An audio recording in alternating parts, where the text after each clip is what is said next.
My name's Jenny Shackleton, and I'm the head of skills development for UK Skills.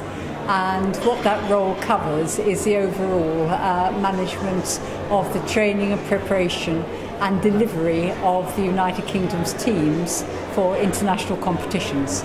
And the two key international competitions are Euroskills and particularly World Skills.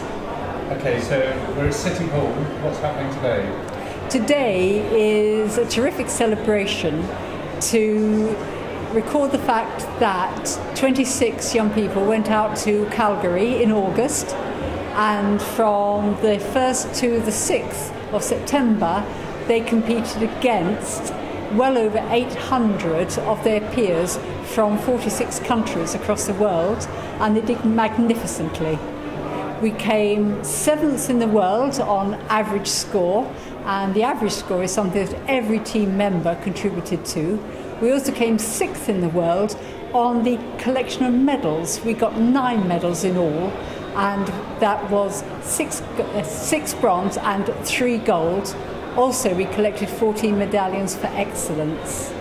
Now, all except 3 of our competitors exceeded the world standard, and that is an amazing thing for them to have done. So today people are extremely high because it's less than a month since they got back from Calgary, and they are all beginning to think, gosh, was that really me? So I guess World Skills Calgary has become a little bit mythical for us, and everybody's remembering those terrific times, especially the closing ceremony when the UK kept being up on stage. What does this mean for UK PLC? If we don't have first-class skills, then we are not going to have an economy that thrives, let alone get us out of the current recession. The thing about skills is that they are what determine the goods and services that employers and organisations can offer. If you have a lesser skilled person, you have more complaints. You do not have choice about the products and services that you can offer. So the higher the skill, the wider your choice as an employer, as a company, as to what you can offer out there in the marketplace. And it's not simply what you as an individual employer can offer.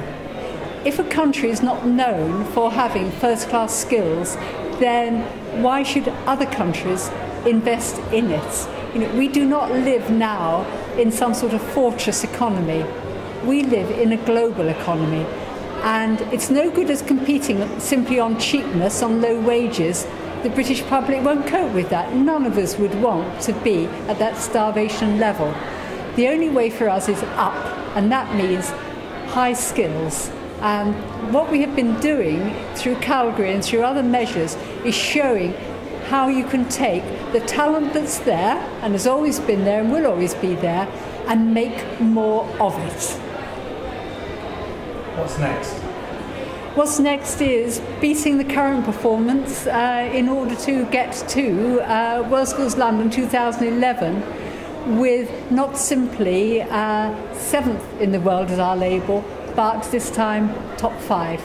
We need to be top 5 in average score, top 5 in our medal take, and top 4 in all the ways that our governments expects of us, and indeed as a nation expects. Now, the good thing about Calgary is that we've given ourselves a high platform from which to launch ourselves. If we had come, say, 10th in Calgary, it would have seemed an awfully big ask. Since we're at 6th or 7th, it still seems daunting, but actually it is perfectly doable, provided we have the resources in order to do the things that we have now learnt we need to do to get world-class performance. How can I get involved? It depends who you are, to start with. If you are an employer, then hopefully you are interested in ensuring that your apprentices can show what they're made of and can begin to hone their skills by entering competitions. Regional level, national level. You have to start somewhere And regional and national competitions are the prime way. But there are other ways too. For example, there are national apprenticeship awards, and you can put your apprentices forward that way. They may win, say, medals of excellence in the national qualifications. We have a look at all those things, and we pick potential competitors through those kinds of routes. So if you're an employer, get your young employees moving in that way.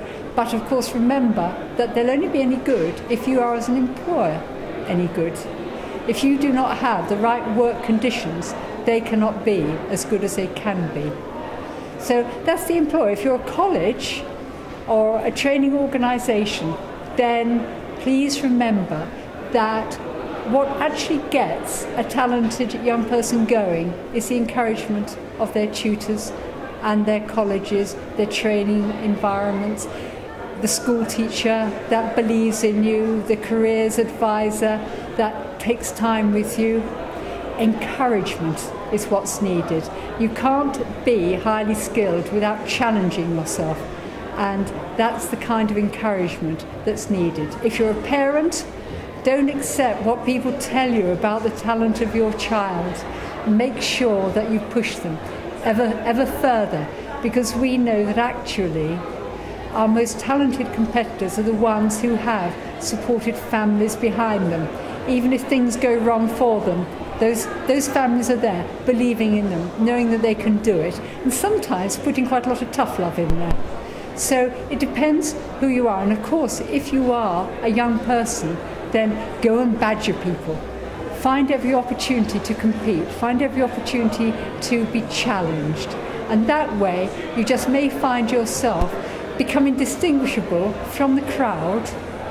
We pick you up and away we go. But you've got to take the first steps yourself. You've got to be enthusiastic, and you've got to have resilience when you get knocked back.